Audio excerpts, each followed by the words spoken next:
"Dek, mau nggak jadi istri abang? Mau nikah sama abang, Dek?" Gitu kira-kira.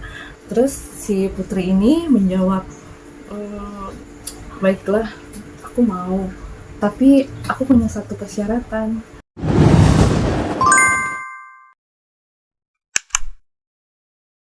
Assalamualaikum warahmatullahi wabarakatuh. Terima kasih sudah mampir di sini.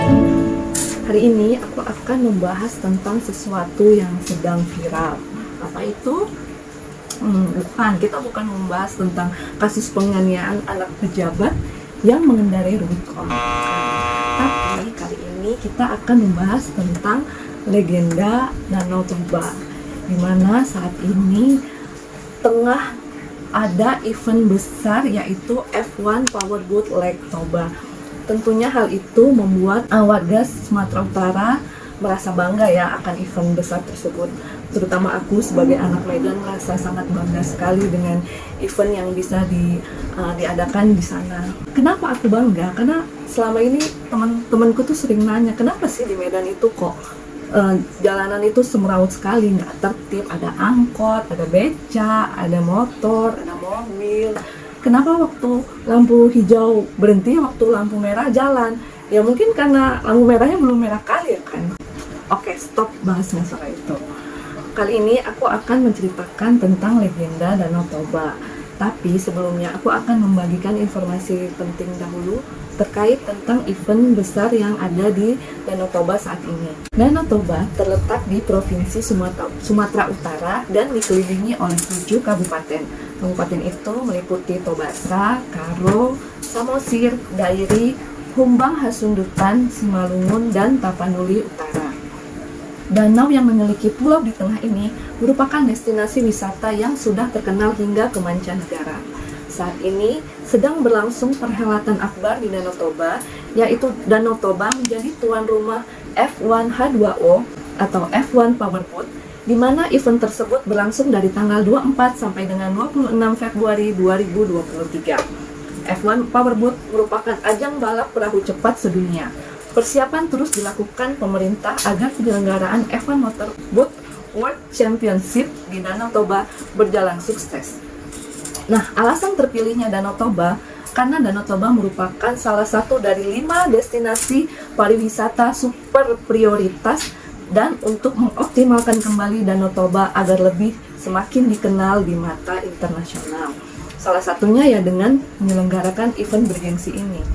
Nah, diklaim perlintasan atau sirkuit dari seri F1 Powerboat Lake Toba disebut sebagai lintasan terunik sepanjang gelaran balap ini diselenggarakan di dunia.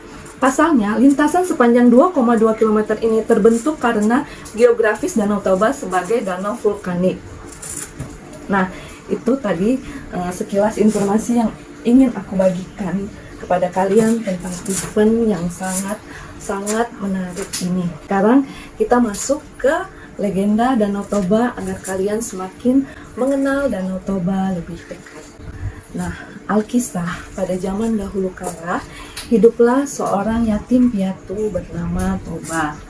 Nah, dia sehari-harinya bekerja di ladang, namun dia sesekali pergi memancing.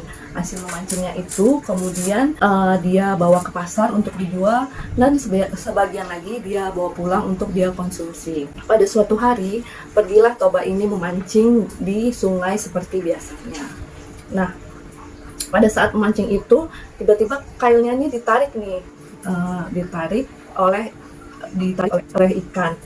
Nah, merasa kailnya ditarik, kemudian Toba merasa bahagia kan, wah aku akan dapat ikan yang sangat besar nih, pikirnya dalam hati kan.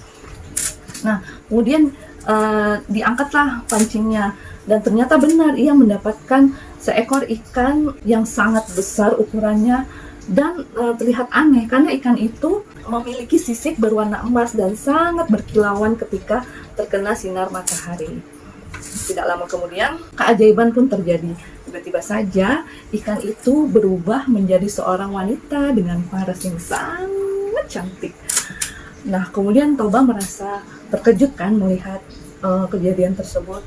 Kemudian, ikan yang berubah menjadi gadis yang sangat cantik ini berkata kepada Toba bahwa aku adalah seseorang yang sedang dihukum oleh dewa, dan aku akan berubah menjadi apa saja oleh orang yang menyentuhku.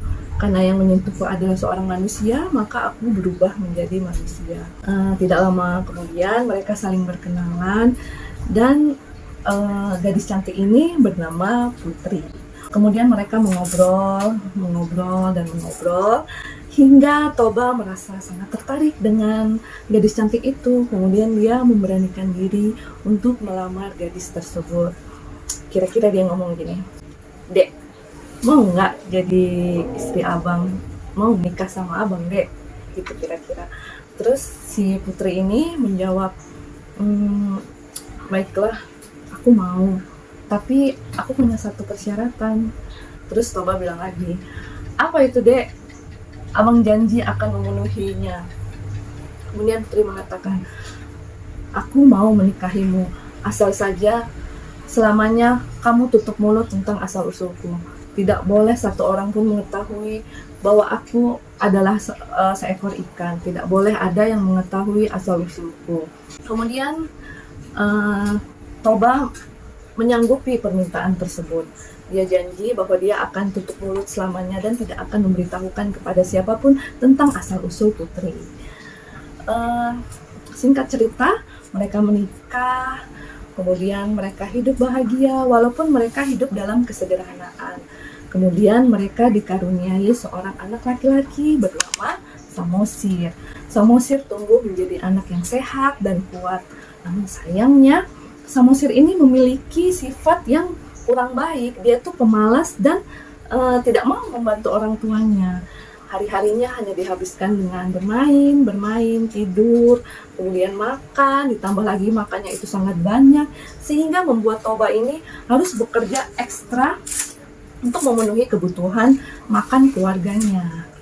Kemudian pada sewaktu-waktu ibunya Samosir ini meminta tolong kepada Samosir untuk mengantarkan bekal makanan kepada ayahnya yang sedang bekerja di ladang. Berkatalah sang ibu kepada anaknya, "Samosir, Emang, tolong dulu nak, antarkan makanan ini untuk bapakmu." Terus si Samosir menjawab, "Enggak lah mak, malas aku." Nah, terus ibunya berkata lagi, "Jangan gitu mak, kasihan bapak, dia pasti sudah sangat lapar, antarkan tolong ya nak." Akhirnya Samosir pun berkata, "Ya udahlah mak." Nah, dia menyanggup itu permintaan ibunya, tapi dia dengan sangat bermalas-malasan. Kemudian berjalanlah Samosir ini menuju ke ladang. Perjalanannya memang cukup jauh. Nah, di tengah perjalanan itu Samosir merasa sangat lapar nih. Nah, dia bingung kan apakah dia harus membuka bekal ayahnya. Namun karena dia sudah sangat lapar, akhirnya dia membuka bekal yang seharusnya untuk ayahnya. Dimakanlah bekal ayahnya itu, dan dia hanya menyisakan sedikit saja bekal tersebut. Setelah selesai makan, kemudian dia lanjut lagi berjalan ke ladang. Sampainya di ladang, ayahnya, bapaknya tentu saja sudah menunggu di sana. Kemudian buru-buru nih Toba menghampiri anaknya karena dia sudah merasa sangat lapar setelah seharian bekerja. Kemudian betapa terkejutnya Toba saat membuka bekal makanannya. Berkatalah ia kepada anaknya, "Kenapa sedikit kali makanan ini dibawakan mamamu?" "Iya pak, aku makan tadi di jalan karena aku lapar sekali, tapi kusisakannya sedikit untuk bapak." Mendengar hal tersebut, tentunya Toba menjadi sangat murka kan. Dia menjadi marah. Kemudian dia tanpa sengaja mengatakan hal yang tidak seharusnya ia katakan kepada anaknya ataupun kepada siapapun. Toba berkata, "Dasar kau anak gak tahu diri, dasar kau anak ikan." Nah, mendengar hal tersebut, Samosir menjadi ketakutan dan ia merasa sangat sedih. Kemudian Samosir pun pergi berlari ke rumahnya dan segera menghampiri ibunya. Kemudian Samosir menceritakan tentang hal tersebut kepada ibunya, bahwa ayahnya mengatakan kalau dia ini keturunan ikan. Mendengar hal tersebut membuat hati Putri atau ibunya Samosir ini menjadi sangat sedih dan kecewa sekali dengan Toba. Kemudian tidak lama berlalu, berpelukanlah si ibu dan si anak ini. Setelah itu tiba-tiba mereka menghilang, dan dari tempat mereka berpijak keluarlah mata air itu kemudian semakin banyak, semakin besar, dan semakin bertambah, terus bertambah sehingga membentuk suatu danau atau kawah yang terisi air yang sangat banyak, yang saat ini dikenal sebagai Danau Toba. Nah, itu tadi legenda tentang Danau Toba. Tentunya ada pelajaran yang dapat kita petik dari cerita tersebut. Dimana yang pertama, tentu saja kalau kita berjanji, tentunya kita harus bisa menepatinya. Kemudian sebagai seorang anak, hendaknya kita tidak bermalas-malasan, harus selalu membantu orang tua yang sudah sangat mengasihi kita. Kemudian kita tentunya juga harus sangat berhati-hati dengan lisan kita.